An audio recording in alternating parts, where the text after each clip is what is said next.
díẹ̀ ṣá a rí odò kò mẹ́gà ọ̀nà àgbèdè Ṣàgámù express road yẹn kí bọ́ síbi 11:30 ló wá ti dà schools àwọn alukolo ń kígbe àwọn adigunjalè. àwọn tìmọ̀tìmọ̀ lówó lọ́tà sọ yìí dó pẹ̀lú àwọn oògùn tí mo ní bíi paracetamol àti bíi panadol fẹ́ǹsì àwọn ló jẹ́ kí àwọn fi fún so olú yẹn lè mímí good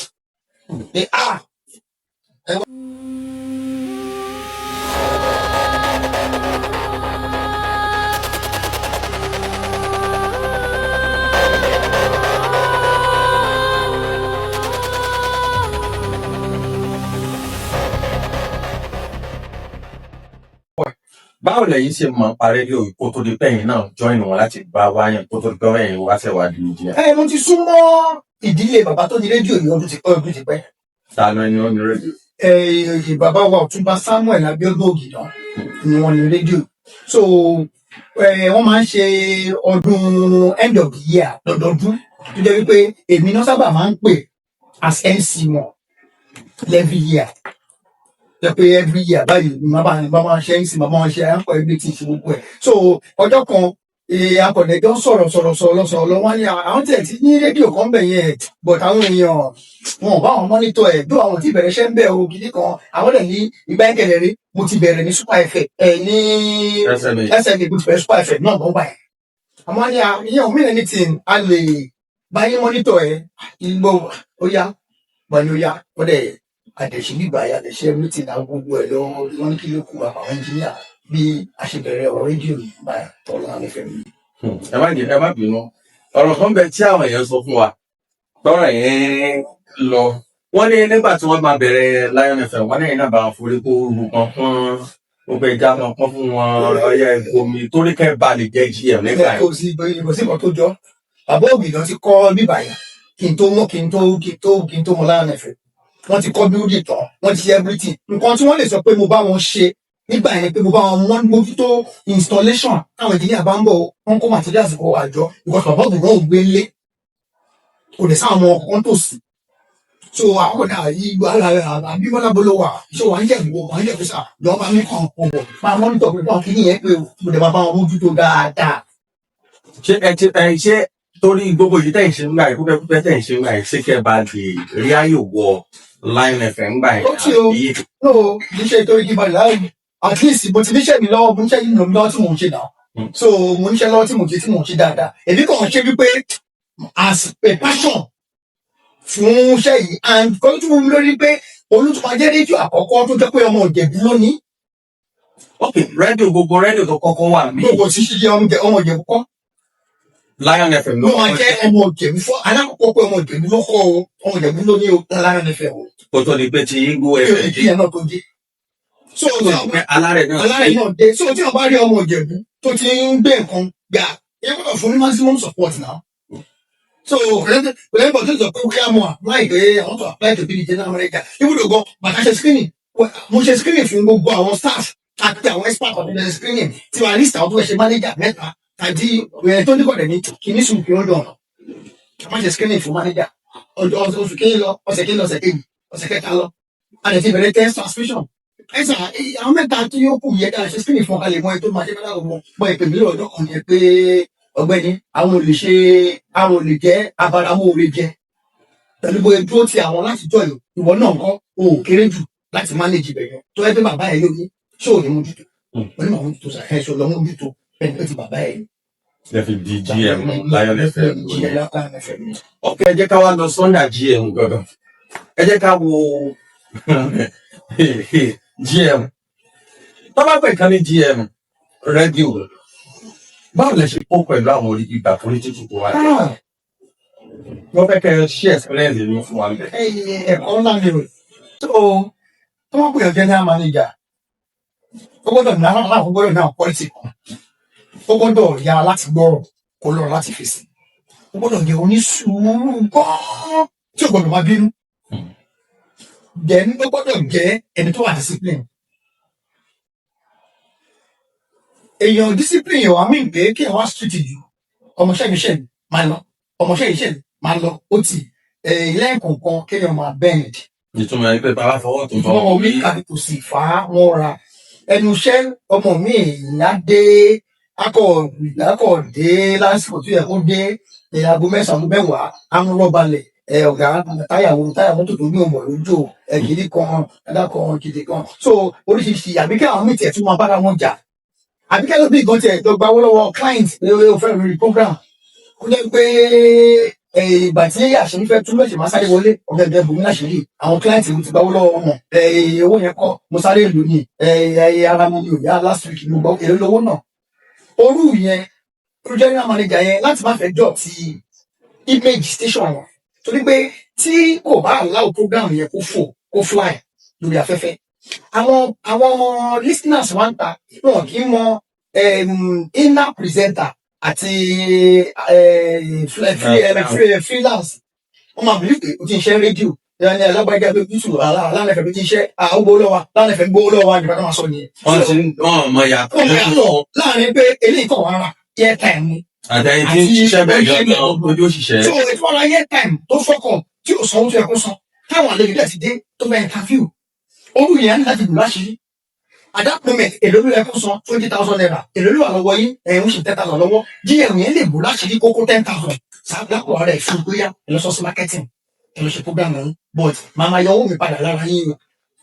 o bù láṣírí kan mi. so àwọn yẹn gbèmí kẹ̀dẹ̀rẹ̀ náà lọ forúkọ rédíò wáṣẹ́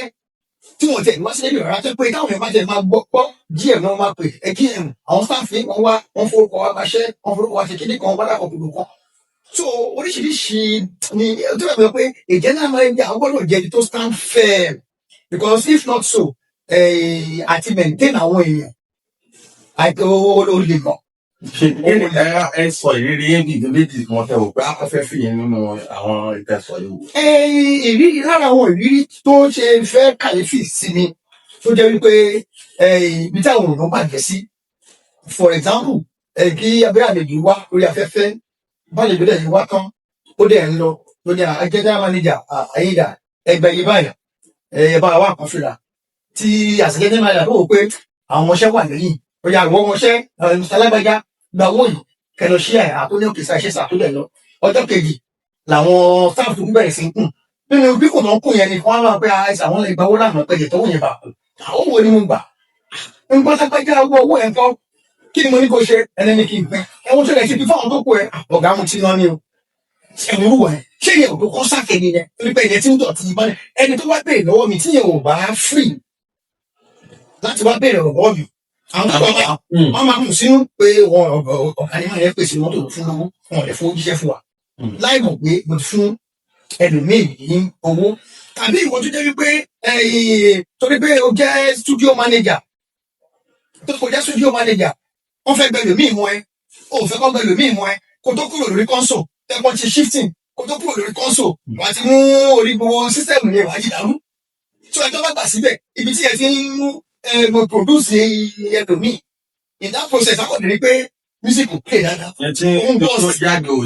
ó dáké ó bẹ̀ sí ó ń fọ́nká ó ṣe kiri kan àwọn èèyàn tí wọ́n bá rí manager tó wá gbọ́n tó dẹ̀ experience technically díẹ̀ wọ́n máa lò bóyá bọ̀bọ̀ studio manager kejì ẹni òun ọṣẹ́ wọ́n lè tó bí ẹ̀gẹ́ lọ pé wọ́n lè pẹ̀lú ìwọṣẹ́ tí ilé bá wà lórí ẹ̀ nǹkan kan kì í dà torí pé kò lè fẹ́ ẹni kejì mọ́ra ẹ̀ nípa tọ́rọ́kọ̀ kọ̀ọ̀kan máa gbà níbi system rẹ̀ aláìní káwọ́sà ẹ ti lọ sà ẹ ṣe sà ní àgbà kìíní so àdè ìhòòhò yẹn sì ó take wa ní almost a month kátó di discover production bàtí wọ́n tó stage kan wọ̀ náà gbà kí ló lè máa ṣẹlẹ̀ wọn lókè ẹyin yẹn ó kú 30 minutes ó kúrò lórí system kẹ́lú mi bọ́ síbẹ̀ mo kàn lè wọ studio ni ọkọ̀ sáré àgbọ̀ sáré máa mi get ọkọ̀ wá tàn bẹ́ẹ̀ gbé bọ́tà mo wá mú fóònù mo fi kámẹ́rà gbogbo position táwọn bọ́tìnì yẹn wà pátápátá mo kámẹ́rà sí console kámẹ́rà sí bẹ́ẹ̀ so ó padà sí ìdíṣẹ́ àti padà sí ìdíṣẹ́ tó ní àwọn àwọn sign out ohun tí ń lọ ó dọ̀la ẹnìkejì wọlé ẹnìkejì wọlé láàrin 1 hour àwọn ẹgbẹ́ ẹ̀sìn pé wá feedback music yẹn ohun blast ẹni tó sọ̀rọ̀ yẹn ohun ẹ̀ ò jáde pẹ̀lú wọn fi wá padà wọ́n sórí system console yẹn ti máa fi wò ó tí mo wo nǹkan tó wà lọ́wọ́ ni mo ti rí pé adjustment ti wáyé lórí ẹ̀ kẹlẹ̀ mọ́bi tí àwọn èèyàn kú sí orú yẹn at that moment èèyàn nílé náà èèyàn máa pè é kí ló ń ṣe ẹ́ kí ló ń bí ẹ nínú kí ló fún wa láàrin ẹ̀kọ́ tó wà ní pé gbàtí nǹkan tí ìrọ̀ṣọ̀gùn òun nìkan lórí lòun forí kó gbàtí nǹkan wá ń ṣe ìrọ̀ṣọ̀gùn kan sìn àwọn abẹ́lé òní ìmọ̀ òun kìíní kan owó tó òun nìkan pín ẹ̀wọ̀n kẹ́ máa gbogbo àwọn yẹn so oríṣiríṣi ìrírí ní general manager máa ń rẹpẹtẹ. ẹ ṣeun sà. ẹ jẹ́ ká wá lọ sí láti ìwà tẹ́tí wà nínú industry tí ń ṣe 2017 18. ọjọ́ òun lẹ wò pé kíní yìí fẹ́ mìíràn dé ẹjọ́ òun lẹ fẹ́ wò bá kíní yìí fẹ́ mìíràn dé ọfẹ́ lè díẹ̀ nínú iṣẹ́ yìí. ọjọ́ tó fẹ́ dé ìgbà tí a lọ sí Orísun